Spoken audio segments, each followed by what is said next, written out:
Hello again, it's Mr. RG Stuff, back in the workshop again.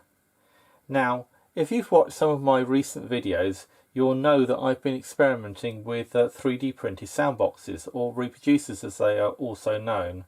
And this is the one which I've used most recently. This is my best 3D printed design. The one that I did originally was this one here, which did look the part but really didn't work very well at all. So I've incorporated various improvements, and this one actually plays reasonably well. And at the end of my last video I said, oh, this is the best one I've built so far. And then, you know, I wondered, is it really? Because I have another one, and it's this one here. And it's not 3D printed, well, mainly not 3D printed. The back is actually a 3D printed part that's been filled with ordinary machine nuts and glue, basically, to give it some weight. But essentially, otherwise, it's a bit of cardboard tubing and a bit of a CD case front, you know, a bit like this one here. And you know, nuts and bolts and various other bits and pieces. Certainly nothing very spectacular, but it did actually work quite well. So I thought it was going to be worth trying to compare the two. You know, was one actually significantly better than the other? And I really don't know. I mean, it's been quite a while since I've used this one, and when I did last use it, I wasn't really thinking about sound quality too much. I was actually experimenting, I think, with linear tracking gramophones. Anyway, I thought worth doing a test. I suppose first thing to do is to actually give them a bit of a weigh.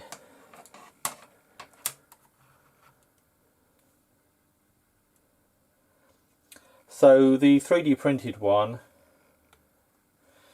that's 73 and a bit grams, and this one, this composite one or fabricated one, is actually 65 grams. So there's actually very little difference in the weight. It's pure luck that they actually weigh anything like the same. Anyway, I'm going to play my test record with both of them and splice it together like I've done previously, and we'll see and hear what they're like.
Well, that was a bit surprising. I was really expecting there to be quite a noticeable difference between them.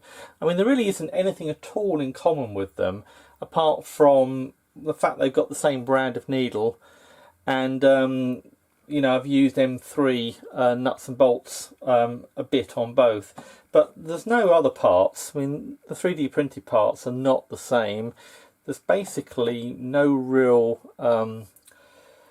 common part or even common design between the two, and yet they actually perform very much the same.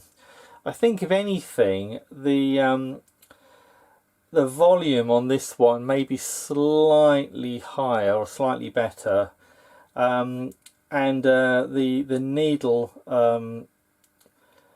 the surface noise is possibly a little bit higher pitched, and I think probably, and I don't have any really scientific way of testing this yet, I think probably the frequency response of this one is probably a bit higher, so the high frequencies come through better on this one, and maybe the low frequencies on this one, the bass response on this one, may be a little bit better.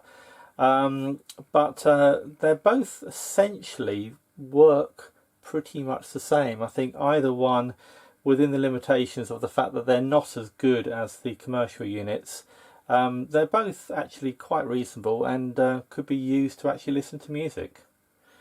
Anyway, that's just a little video comparing my two best sound boxes that I've built. I do intend to do more experimentation. At some point, hopefully in the not too distant future, I'm going to try different diaphragms in this one here. This has got a 3D printed one at the minute. There are other things I can try, like CD case material, like on this one, but also other sorts of plastic and metal I intend to try also. But anyway, that's it for now. Thanks for watching, and if you have enjoyed this video, please subscribe to Mr. RG Stuff. Thank you.